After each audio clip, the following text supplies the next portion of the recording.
नमस्कार दोस्तों, स्वागत है आपका डिफेंस खबर चैनल पर। तो दोस्तों, पिछले कुछ सालों से लगातार देखा जा रहा है कि इंडो पैसिफिक क्षेत्र में जितने भी प्रमुख देश हैं उन सभी में अपने अपने हथियारों की संख्या बढ़ाने की एक होड़ लगी हुई है।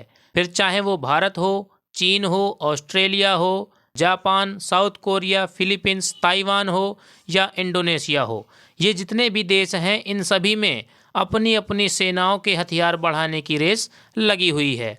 और इन सभी देशों ने अपने अपने डिफेंस बजट में बहुत ही बड़ी बढ़ोतरी कर दी है।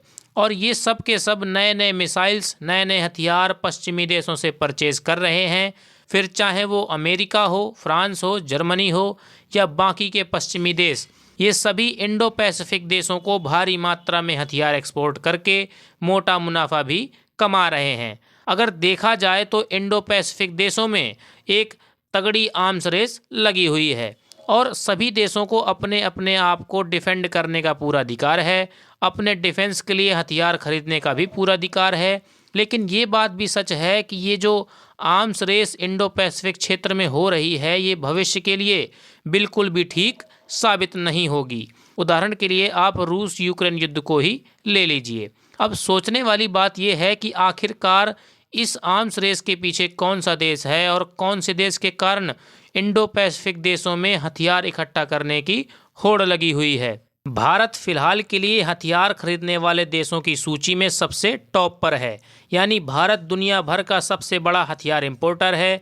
ऐसे में भारत के ऊपर दुनिया के कुछ सो कॉल्ड पीसफुल देशों के द्वारा ये आरोप लगाया जाता है कि भारत इंडो पैसिफिक रीजन में आर्म्स रेस को बढ़ावा दे रहा है।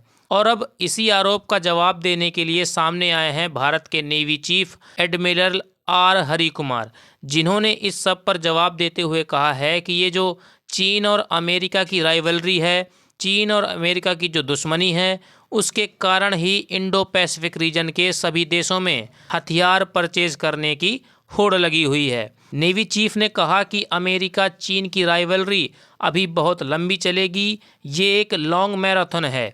ये बिल्कुल वर्ल्ड वॉर 1 की तरह है, जहां पश्चिमी देशों और चीन के बीच आर्म्स रेस शुरू हो चुकी है। चीन मात्र पिछले 10 सालों के भीतर ही करीबन 150 की संख्या में नेवल वॉरशिप्स बनाकर अपनी नेवी में शामिल कर चुका है।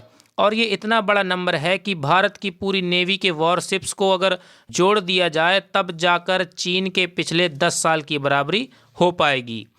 नेवी चीफ ने इशारा करते हुए कहा कि चीन के इतने अग्रेसन से बढ़ते वॉरशिप्स की संख्या की वजह से ही पूरा इंडो पैसिफिक चिंतित है और इसलिए ही चीन को काउंटर करने के लिए बाकी के देश अपने डिफेंस बजट को लगातार बढ़ाते जा रहे हैं। हालांकि आपका इस सब में क्या मानना है, अपने विचार कमेंट सेक्शन में ज़रूर बताएं। फिलहाल के लिए इतना ही। जय हिंद, वंदे मातरम।